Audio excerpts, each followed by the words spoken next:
everything is not so well in the world of the trade unions. There's another teachers' strike coming on Thursday. Let's talk now to Mark Lehain, Head of Education at the Centre for Policy Studies, a former head teacher, of course, as well. Mark, very good morning to you. Good morning. I've sort of lost track with all the strikes these days. I don't even bother trying to register who's on strike when, but I know that there's a strike on Thursday because I got another email from my son's school to tell me that they were shutting because they wouldn't be sure how many teachers were actually going on strike. So the teachers are still carrying out this ridiculous and what I think is rather punishing deal whereby they don't inform the schools that they work in whether they're not going to be coming in because they're going to be going on strike. Yeah, and that's really disappointing when teachers are doing that. Obviously, legally, it is a teacher's right. It's anybody's right to not tell their employer if they're going on strike or not.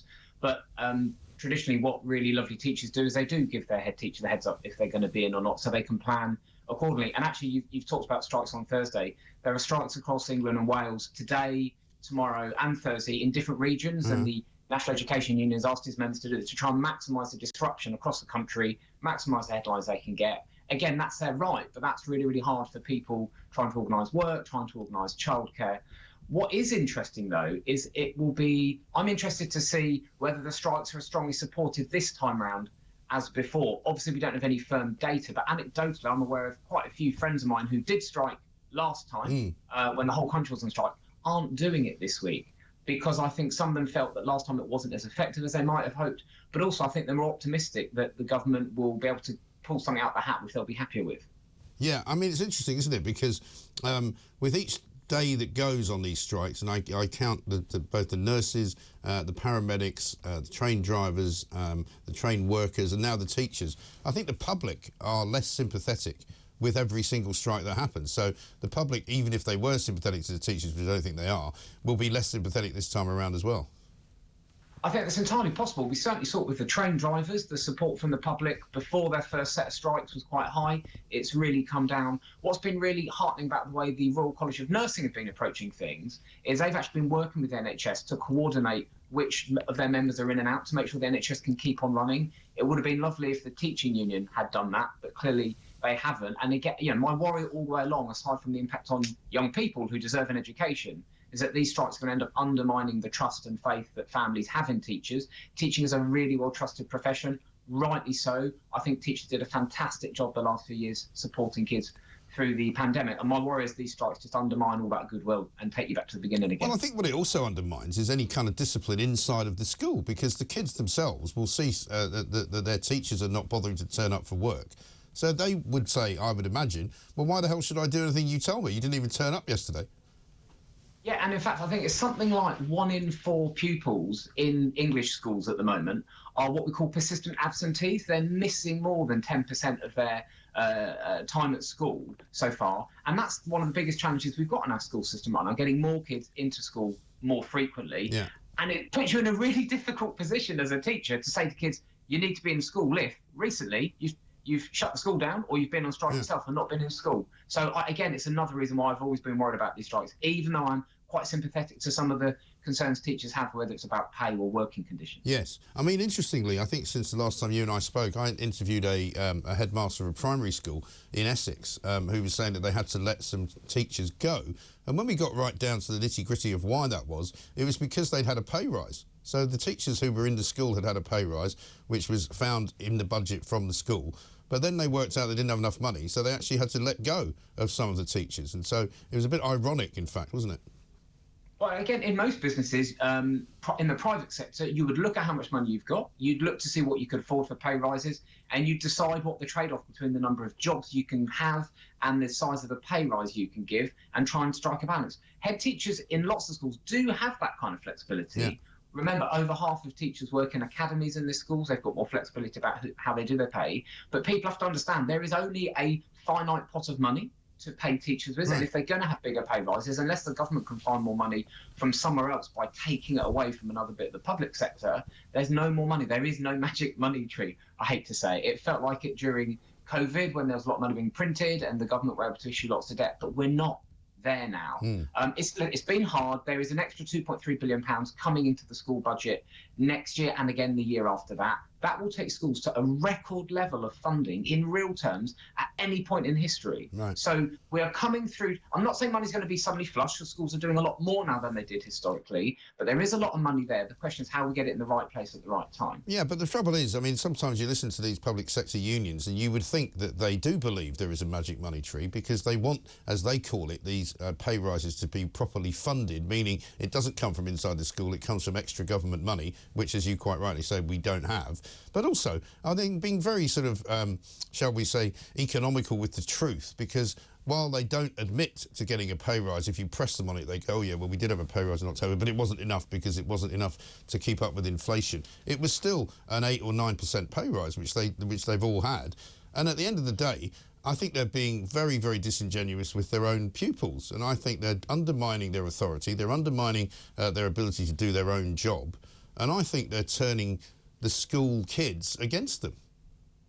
That is always a risk when you do stuff like that. And you're actually right to recognise the fact that teachers did get at least a 5% pay rise, backdated to September. And we mustn't forget that early teachers, so teachers starting their career, had a nearly 9% increase, because one of the things the government is trying to do is get the starting salary of teachers outside of London up to £30,000 a year. It's never been so high. And they're doing that because we know that the research is quite strong, that if you can increase the starting salary for teaching, you'll get more people coming in, and heaven knows we need that. We also know that lots of teachers, even if pay rises aren't as high as they want, teachers move up the pay scale each year for the first 7 or 8 years of their career. So even if pay was frozen, they'd actually go up the pay scale, and they might get an 8 or 9% pay rise that way. So there are lots of ways where teachers can be making more money, rightly so. It should be a well-paid profession. And we also know that there is a challenge right now recruiting people into the profession. The number of people applying to teacher training courses at the moment is really, really low. It's below the targets we need.